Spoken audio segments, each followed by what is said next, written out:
Hemos estado hablando en los dos domingos anteriores sobre entendiendo la adoración y quiero caminar unos pasos más con ustedes en esa dirección de entender la adoración.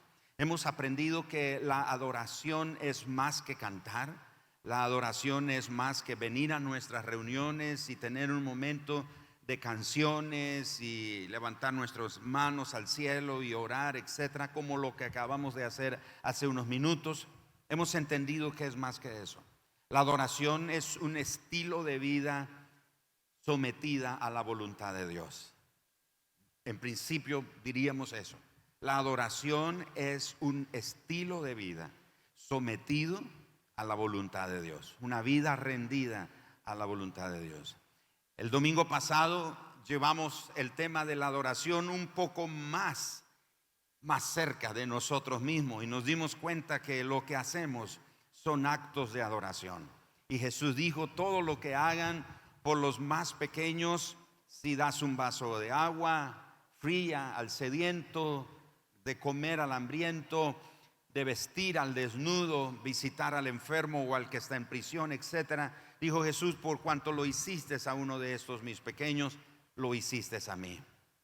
Pero Jesús también dijo de que si no lo hacemos es que no lo hicimos a Él. Y en esa parte, los que estaban en ese lugar a la izquierda del trono del Señor le preguntaron: Señor, ¿cuándo te vimos en esas condiciones y no te servimos? La palabra servir en la Biblia tiene muchos contextos y uno de ellos es la adoración. En otras palabras: Señor, ¿cómo fue que no te adoramos? ¿Cómo que no nos dimos cuenta que no te estábamos adorando? Así que servir a nuestros cónyuges, servir a nuestros padres, a nuestros hijos, a personas que conocemos o no, son actos de adoración. Muchas formas aprendimos en las que nosotros podemos adorar. Pero hoy vamos a ir un poco más adentro en este tema de la adoración.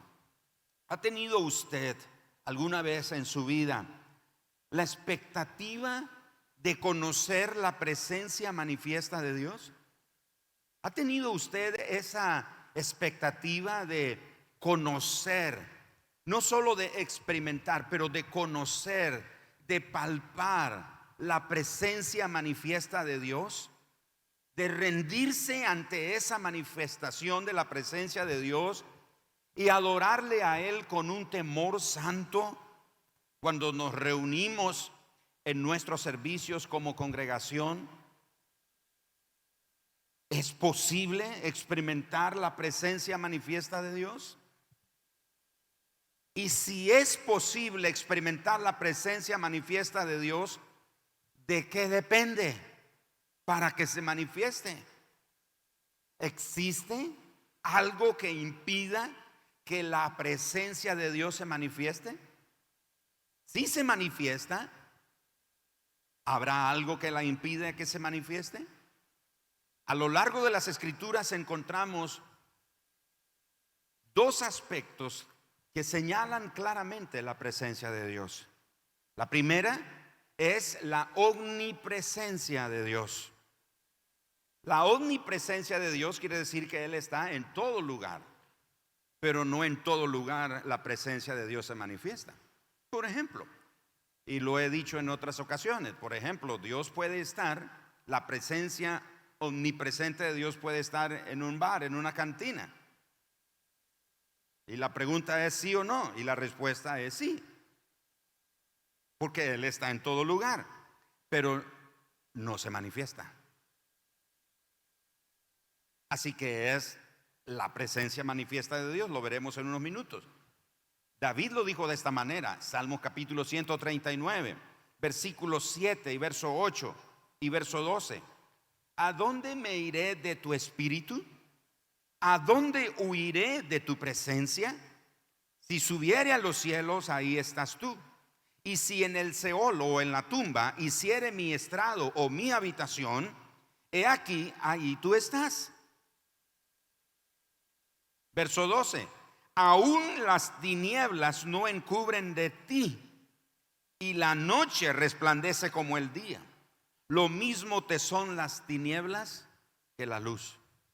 ¿De qué habla David ahí? De la presencia omnipresente de Dios, que está en todo lugar. David lo dice abiertamente: ¿a dónde me voy a esconder de Dios? ¿A dónde voy a ir? ¿Dónde trataré de hacer algo donde Dios no me vea? No hay ningún lugar. Lo que haga en oscuridad o en oculto, Dios lo ve, Dios lo conoce, Dios lo sabe.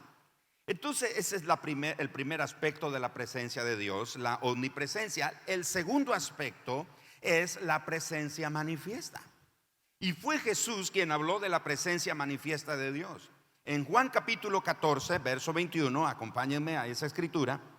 En el libro de Juan capítulo 14, verso 21, Jesús lo dijo de esta manera: el que tiene mis mandamientos y los guarda.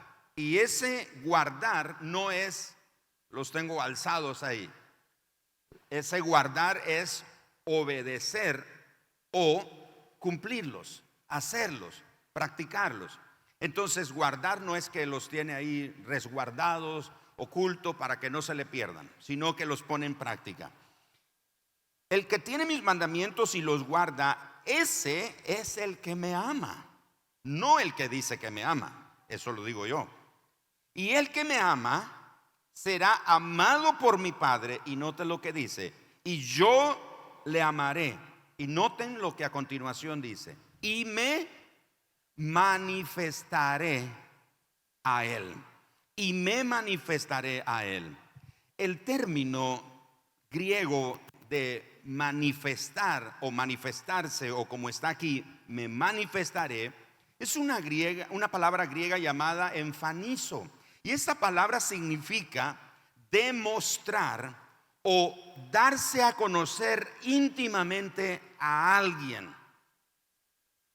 Manifestar es darse a conocer a alguien, es demostrarse, es hacerse presente. ¿Recuerdan cuando estábamos en clase y el maestro empezaba pasando asistencia? Y el maestro decía nuestro nombre y nosotros ¿qué teníamos que decir? Presente. ¿Cuántos dijeron presente, no? Presente. Y si no les respondíamos, el maestro decía: el que no conteste presente se queda. Entonces teníamos que decir presente. Y no convencido el maestro de que realmente éramos nosotros: a ver, póngase de pie. Entonces teníamos que ponernos de pie. ¿A cuántos los pusieron de pie? Porque habían compañeros que eran como nuestros asistentes. Ellos respondían presente por nosotros. Pero el maestro no lo creía. No, a ver, si está aquí, póngase de pie. ¿Y qué hacía? Nos poníamos de pie. El maestro no. Ok, entonces nos ponía. Eso es manifestarse.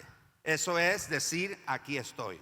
Entonces vemos que la presencia de Dios la entendemos de la omnipresencia, desde la omnipresencia de Dios que está en todo lugar, y luego en una forma más tangible, una forma más relacional, en una forma más intencional, está la manifestación o la presencia manifiesta del Señor en nuestra vida.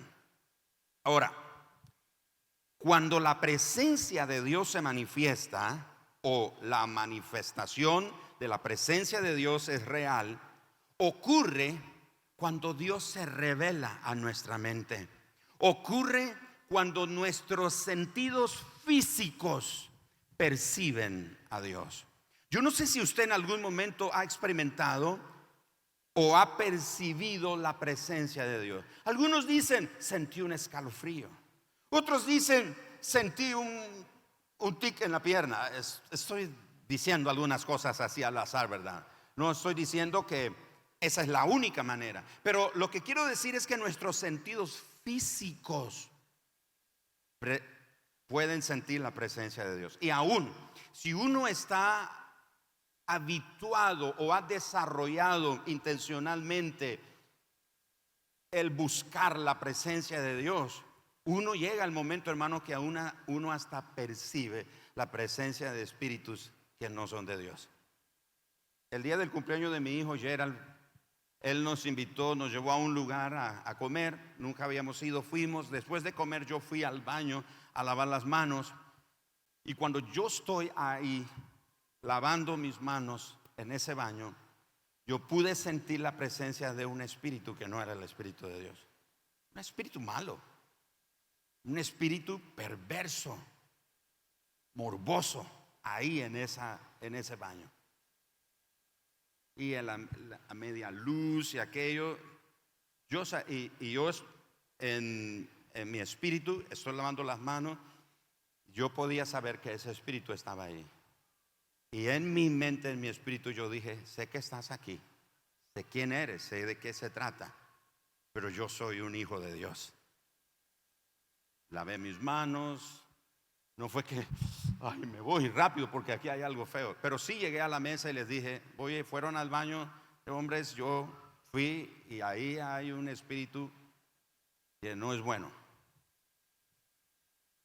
Los sentidos físicos lo perciben. Ahora, no estoy diciendo que ahora usted va a ir, cayó una rama de coco, dice: ahí hay un espíritu. No es que va a ir ahí viendo demonios por todos lados, pero lo que quiero decir es que uno lo puede percibir. Ahora, si uno puede percibir, ahora es interesante, hay gente que percibe presencia de espíritus malos, pero no percibe la presencia de Dios. Nunca ha percibido la presencia de Dios. Nuestros sentidos físicos lo sienten. Uno siente el cuerpo, en el cuerpo uno lo siente, el corazón comienza a palpitar rápido. Nuestros oídos, con nuestros oídos, yo le tengo que decir, estando muchas veces aquí en tiempos de adoración, yo he oído la voz del Señor, no en una voz audible, pero mis oídos pueden captar su voz, su presencia. ¿Ha notado usted que ha habido momentos cuando pasamos aquí para predicar y se suelta un espíritu de adoración muy lindo? ¿Lo ha notado algunas veces? Muchas veces ha sido porque estando ahí sentado puedo sentir al Señor diciendo: quiero hacer algo, voy a moverme aquí entre mi pueblo. Porque Él sí nos da su presencia manifiesta. Ahora avancemos un poco más en este punto. Cuando Dios liberó a su pueblo de Israel, el deseo de Dios, el anhelo de Dios era traerlos hacia sí. Recuerdan que en algunas ocasiones lo hemos leído, que el Señor sacó a Israel y les dijo: yo los he traído a mí. El propósito no era llevarlos a la tierra prometida solo, era traerlos cerca de Él. Pero el deseo de Dios era traerlos hacia Él y estar con ellos. ¿Para qué quería Dios estar con ellos? Para que ellos lo conocieran. Cuando Él entonces descendió en el monte Sinaí, el pueblo de Israel se retiró aterrorizado y le pidieron a Moisés, Éxodo capítulo 20, verso 19: habla tú con nosotros y nosotros oiremos, pero no hable Dios con nosotros para que no muramos. O sea, Dios se manifestó. ¿En qué forma? Ellos lo vieron. La presencia manifiesta de Dios estaba ahí, con truenos, relámpagos y una oscuridad descendió sobre aquella monte. O sea, nubes cubrieron aquel monte y se estremecía la tierra y había fuego ahí. ¿Recuerdan lo que dice el profeta Sofonías? También aún el profeta Habacuc hablan de esto, que en el fuego ahí estaba su presencia. En ese lugar del monte Sinaí, en la cumbre del monte Sinaí, que habían truenos, relámpagos y temblaba la tierra y retumbaba, era la presencia manifiesta de Dios. Y cuando el pueblo de Israel vio eso, tuvo miedo y le dicen a Moisés: Moisés, mejor habla tú con Dios, que Él te diga lo que tienes que decirnos a nosotros, luego nos lo comunicas a nosotros. Pero luego vean el verso 20, Éxodo capítulo 20, verso 20. Y Moisés dijo: no temáis, porque para probaros vino Dios y para que su temor esté delante de vosotros, para que no pequéis. Ahora, la diferencia entre tener miedo a Dios y temor de Dios, o tener temor de Dios, es una enorme diferencia. Una gran diferencia entre tener miedo de Dios y tener temor de Dios. Por ejemplo, el que tiene miedo a Dios esconde algo y se aleja de Dios. ¿Por qué el pueblo de Israel tuvo miedo? Porque tenían algo en el corazón y tenía miedo de que Dios revelara eso que había en el corazón. Entonces, tener miedo de Dios es porque tenemos algo que escondemos y queremos alejarnos de Él. Porque en la presencia de Dios todo se manifiesta. Un ejemplo de esto es Adán y Eva. Recuerden que cuando Adán y Eva pecaron, ¿qué hicieron ellos? Se escondieron. ¿Por qué se escondieron? No solo se escondieron ellos estaban tratando de esconder algo para Dios. Por supuesto, Dios lo sabía. Cuando Dios pregunta: Adán, ¿dónde estás? ¿No crees que Dios está? ¿Dónde estará Adán? ¿Qué bandido este Adán se me escondió? No, Dios sabía dónde estaba Adán. Dios sabía lo que Adán había hecho. Así que al pecar ellos se escondieron de Dios. Ahora, quien teme a Dios no esconde nada. Quien teme a Dios no puede estar lejos de Dios. El pueblo se retiró porque tenían cosas que esconder de Dios. Ellos se retiraron de Dios. En cambio, Moisés se acercó a la presencia de Dios. Así que quien teme a Dios quiere estar cerca de Dios. Pero si tenemos algo que escondemos, nos alejamos de Dios. No queremos estar cerca de Dios. Por ejemplo, cuando Isaías capítulo 6 tiene esta visión del trono de Dios e Isaías ve esa manifestación de la presencia de Dios y escucha a estos seres celestiales decir: santo, santo, santo, Jehová de los ejércitos, toda la tierra está llena de su gloria. ¿Qué hizo Isaías? ¿No sacó el teléfono? Por supuesto no habían, pero supóngase que hubieran habido teléfonos y Isaías: no, hombre, eso lo tengo que subir a Facebook. Eso voy a conseguir unos buenos likes con esto. Nadie ha grabado la presencia de Dios en esta forma. ¿Qué hizo Isaías? Isaías cae de rostro a tierra e Isaías dice: ay de mí que soy hombre muerto, porque siendo hombre de labios inmundos y habitando en medio de un pueblo que tiene labios inmundos, han visto mis ojos al Señor Jehová de los ejércitos. Es que cuando estamos ante la presencia de Dios, lo único que uno puede reconocer es su pecaminosidad. Por eso, alejarnos de Dios es querer esconder algo que nosotros queremos ocultar. En el Salmos capítulo 27, verso 28, la nueva versión, la nueva Biblia al día dice, o nueva Biblia vida, dice: mi corazón, Salmo 27, 8, mi corazón te oyó decir: ven y conversa conmigo. Me encanta cómo esta versión tradujo ese versículo. Y luego dice: y mi corazón responde: yo iré, Señor. Dice: mi corazón escuchó decir: ven, conversemos, tengamos un momento de comunión, un momento de intimidad. Ven, conversa conmigo, ven, habla conmigo, ven, entra en relación conmigo, ven, hablemos, ven, acércate. Y el salmista dice: Señor, mi corazón responde: ya voy, Señor. En Hebreos capítulo número 12, versículo 28, acompáñenme a Hebreos, por favor, en el capítulo 12 y el verso 28 y verso 29. Encontramos algo muy importante aquí también al respecto de la adoración y el temor a Dios. Hebreos 12, 28.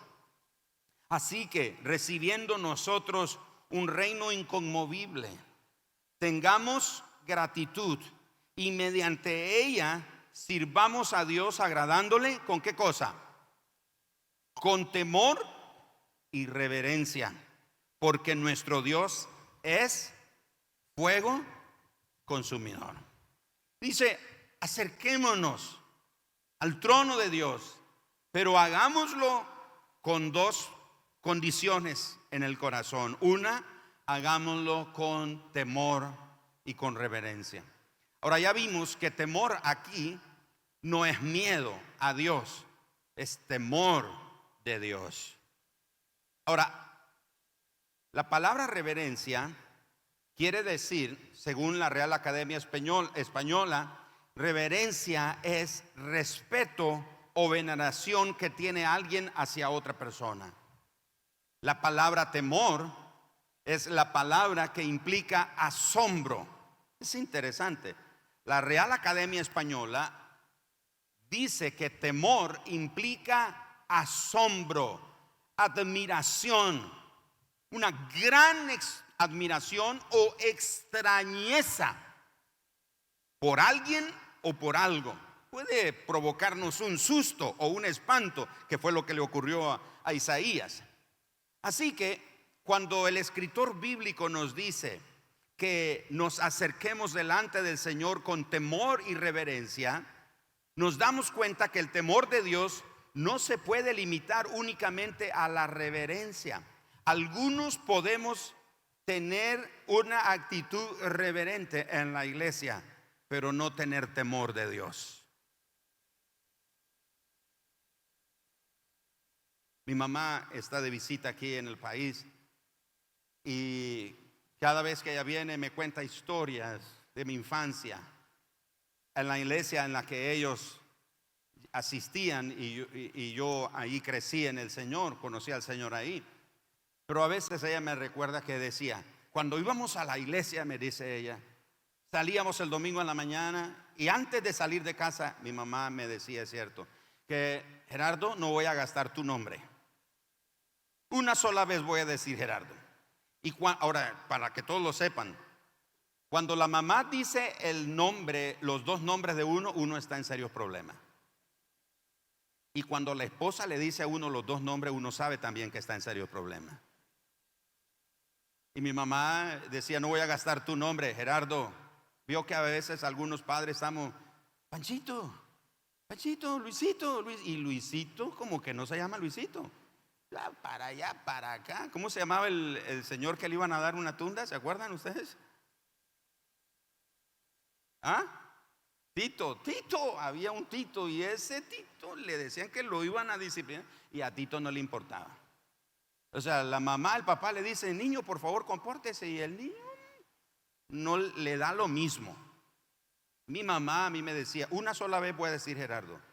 Si después de eso, decía mi mamá, tú haces lo que quieras, no te preocupes, haz lo que tú quieras, yo no voy a gastar tu nombre, pero cuando vengamos a la casa arreglamos cuenta. Y yo le puedo sacar las cuentas de las veces que saqué cuenta con mi mamá. Porque mi mamá decía, cuando uno va a la iglesia tiene que estar en reverencia. ¿Y qué era reverencia?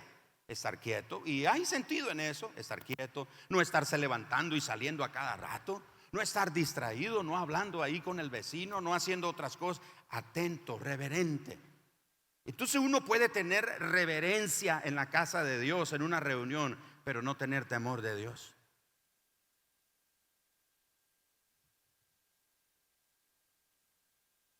Y el escritor dice que sirvamos al Señor con temor. Miren que empieza diciendo con temor.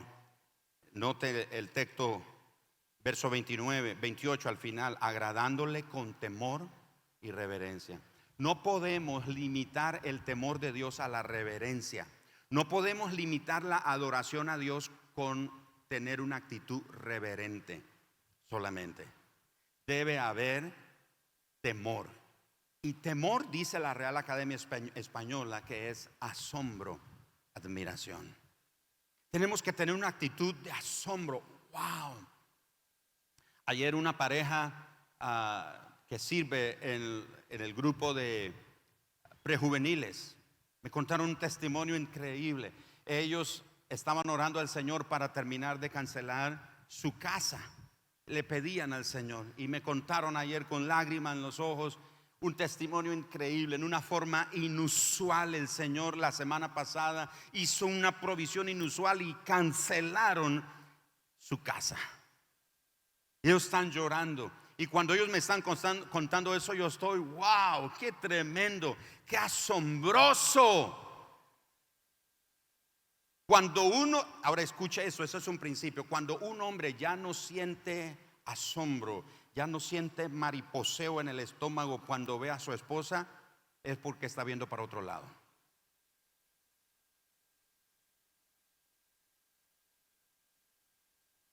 Cuando no te asombra las cosas que Dios hace Cuando ya no sientes ese temor, y temor es asombro, admiración. Wow, Señor, qué tremendo lo que has hecho, qué poderoso es tu nombre, qué grandiosa es tu fidelidad, Señor, qué inmensa es tu bondad, Señor. ¿Cómo voy a pagarte? ¿Cómo no estar agradecido contigo, Señor?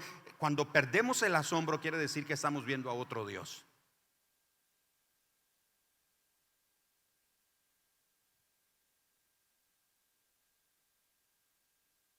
No sé cómo va el reporte, espero que hayan buenas noticias, pero el otro día nos llamó una pareja con indicios de un embarazo y nos dicen que, pastor, ven por favor, necesitamos oración, porque el médico dice que parece que no hay vida ahí. Fuimos mi esposa y yo para orar y dijimos: Señor, llamamos a vida. Y le dijimos a esos padres: ¿cómo se llama? ¿Qué esperan? Y nos dicen: esperamos a este niño. ¿Cómo se llama? Y nos dicen el nombre. Y comenzamos a orar, llamamos a este niño y comenzamos a pronunciar su nombre. El lunes de esta semana que acaba de pasar, ellos nos envían un video y dice: pastor, miren lo que hay aquí en un ultrasonido. Ahí está el latido del corazón. Después que el médico dijo: no hay vida, no hay vida, te damos 10 días. Si en 10 días no hay latido, vamos a sacar eso que está ahí. Y ahí está el latido, ahí está el latido, ahí está el latido.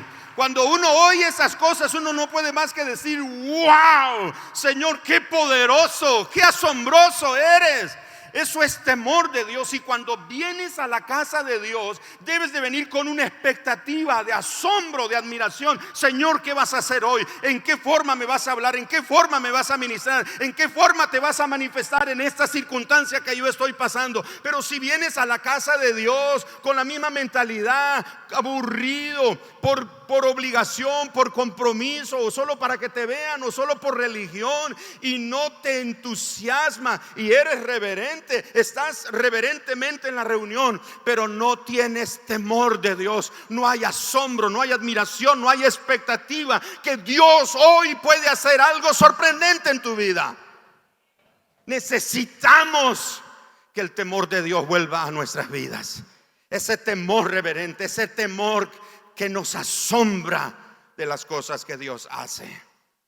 ¿Qué es temer a Dios? ¿Qué es temer a Dios? Es mostrarle reverencia y estar completamente asombrados por Él. Es santificarlo, y santificar significa respetar profundamente su presencia. Temer a Dios es apreciarlo, respetarlo, honrarlo, venerarlo, adorarlo por encima de cualquier otra persona o cualquier otra cosa. Temer a Dios es odiar el pecado y odiar la injusticia. Temer a Dios es alejarnos del pecado en todos los sentidos, en pensamientos, en palabras y en acciones. Temer a Dios es dejar de decir mentiras. Temer a Dios es no aparentar algo que no se alinea con nuestro corazón y nuestros pensamientos. Temer a Dios es hacer que nuestro actuar sea coherente con nuestros pensamientos, nuestras motivaciones y nuestras creencias. Temer a Dios es caminar en una humildad auténtica ante Él y ante las personas. Temer a Dios es darle alabanza y la adoración que Él merece y ser agradecidos con Él.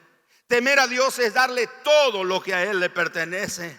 Temer a Dios es dar toda nuestra atención a su palabra y a su presencia. Temer a Dios es obedecer inmediatamente. No es solo un deseo de obedecerle, es una fuerza interna decidida a hacer su voluntad sin importar el precio que haya que pagar, sin importar aunque tenga sentido o no lo que Él nos está pidiendo obedecer, sin importar que haya beneficio o no en lo que Él nos pide que obedezcamos, y obedecerle cumpliendo su voluntad.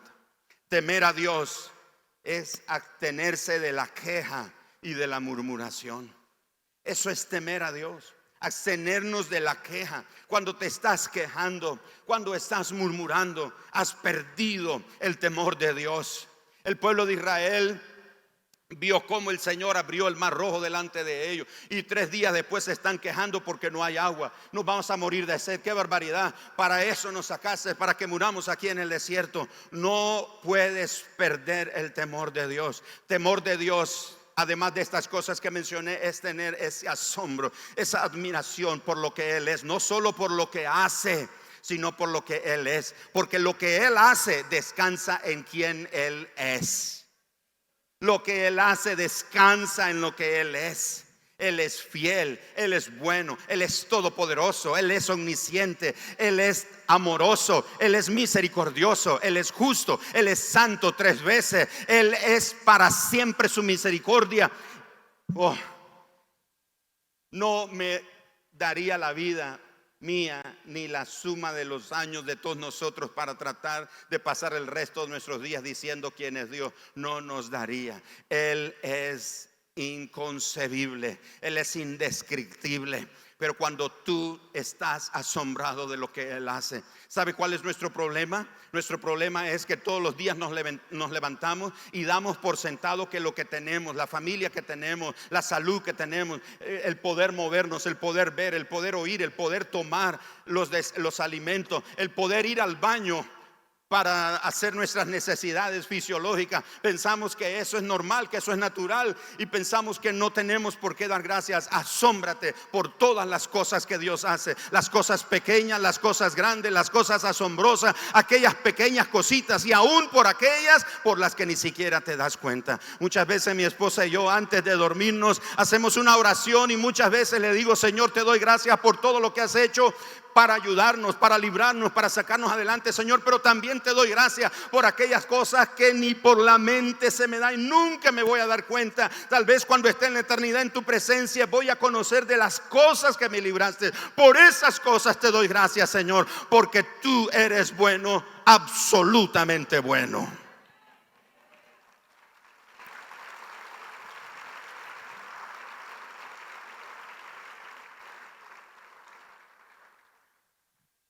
Usted no va a encontrar la presencia manifiesta de Dios en un ambiente donde no se le muestre reverencia y asombro a Él.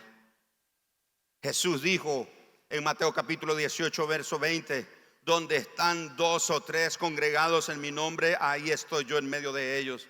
Y aunque ese tema habla de la disciplina en la iglesia y habla del pedir perdón y de poner las cosas a cuentas entre hermanos que se han ofendido, pero el Señor está hablando ahí de su presencia manifiesta. Ahí estoy yo, donde están 2 o 3. Y esta mañana vemos más de 2 o 3 aquí reunidos en el nombre del Señor. Yo quiero animarte que cuando vengas a estas reuniones, vengas con una expectativa. Levántate en la mañana, no con pereza. Ay, qué barbaridad, quisiera quedarme dormir el domingo, qué pereza ir a cantar y a la iglesia. Mamá, dígale al pastor que no voy a ir. O en el peor de los casos, como aquel hombre que está ahí en la cama, media hora antes de empezar la reunión, estirándose, y la mamá llega: hijo, levántese, tiene que ir a la iglesia. Ay, mamá, pero ¿por qué tengo que ir a la iglesia? No quiero ir a la iglesia. Dime, mamá, ¿por qué tengo que ir a la iglesia? Y la mamá le dice: porque tú eres el pastor. Ay, qué pereza ir a la iglesia. El domingo es el día que tengo que descansar porque tuve una semana cansada. Cuando vienes así, te sientas bonito ahí, con reverencia, pero no con temor, no con asombro, no con gratitud, no con admiración. Estábamos viendo la película, la serie The Chosen, y en la trama de la película, Tomás perdió a su novia, pero Jesús resucitó a Lázaro. Y Tomás está en serios problemas con Jesús porque ¿por qué no resucitaste a mi novia? Y mi esposa me dice ahí al oído: qué difícil es cuando Dios le hace un milagro a uno y no te lo hace a ti. Nosotros hemos visto a Dios sanar cáncer de páncreas, pero el Señor no sanó a mi suegra o a la mamá de mi esposa de cáncer de páncreas. ¿Por qué no lo hizo?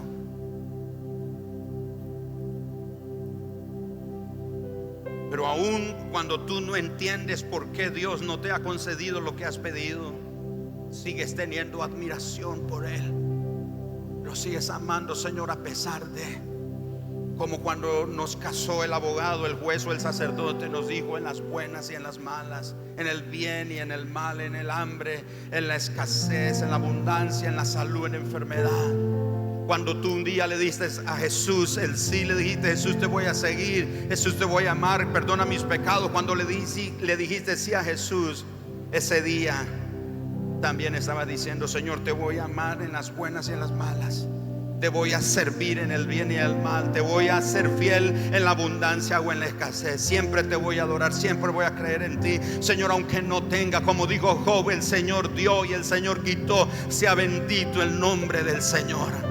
Y como David dijo: yo fui joven y ahora me hice anciano, pero no he visto un justo desamparado que mendigue pan, ni su descendencia que ande sufriendo escasez y limitaciones. Porque Dios es bueno, Dios es fiel. No pierdas la admiración de Él. Considera estos escenarios.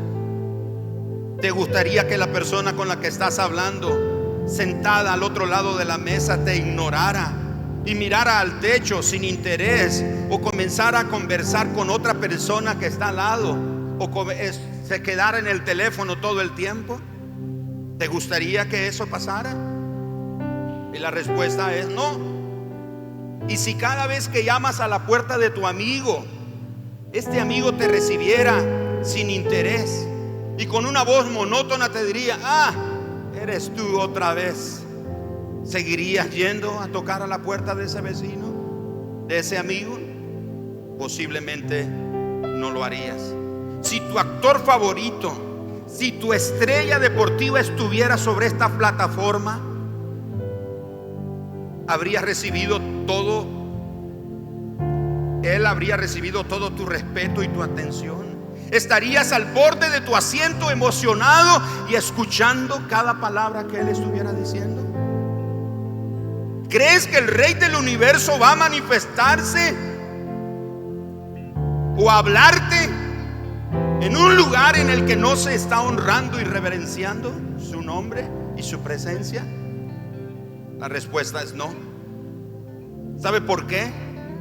Porque en la mayoría de nuestras iglesias cristianas, no todos están concentrados en la adoración. Algunos están con las manos cruzadas en el tiempo de la adoración.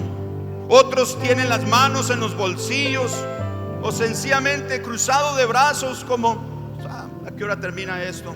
Y el peor de los casos, que algunos dicen: voy a llegar a la parte más importante, no voy a llegar al tiempo de alabanza porque eso no es importante, voy a llegar a la parte más importante, al momento de la palabra. Todo es importante, todo es importante. Cuando vienes tarde a la reunión, no muestras temor reverente en la presencia de Dios. Cuando vienes tarde, cuando te dejas agarrar la tarde y vienes corriendo, o en el peor de los casos, vienes con una tranquilidad, porque nadie te va a decir nada. Ah, pero si vas al cine, te vas unas horas antes, porque sabes que si no llegas a tiempo no te dejan entrar a ver la película. Pero vienes a la casa de Dios y vienes tarde, porque sabes que los servidores no te van a decir: hermano, ya no venga, ya no entre. No te van a decir eso, te van a dejar entrar. Y entonces algunos les dicen: por favor, ya no hay sillas atrás, vaya adelante. No, yo no quiero que me vean que llego tarde. Pero sí, nadie te vio que llegó tarde, pero Dios sí te vio. Dios sí vio que tu corazón no es reverente para Él. Él sí vio que no tienes temor y asombro por Él. Ah, pero si viniera tu cantante cristiano favorito, harías fila en el sol esperando que abran las puertas porque tú quieres estar en primera fila. Otros miran a su derredor despreocupadamente con cara de aburridos. Otros están hurgando sus bolsos o sus carteras. Otros simplemente caminan por los pasillos, entran y salen del auditorio. Varios hablan entre ellos con la espera de que empiece un espectáculo.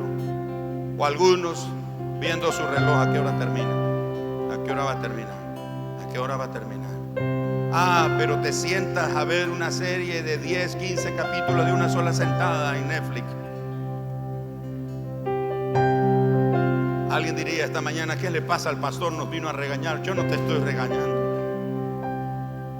Yo no tengo por qué regañarte. Yo solamente te estoy diciendo lo que nos pasa, y eso me incluye a mí. Yo no estoy diciendo que yo soy mejor que tú. A mí me pasa también.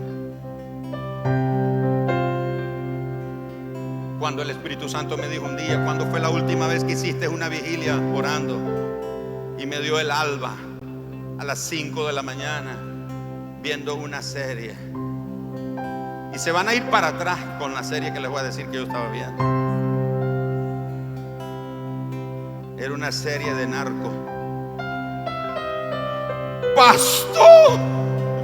Sí, yo estaba viendo porque termina el capítulo y automáticamente dice: en 5 minutos o en 5 segundos comienza el siguiente capítulo. Y yo: un capítulo más, ya, y viendo la hora, ya me voy a dormir.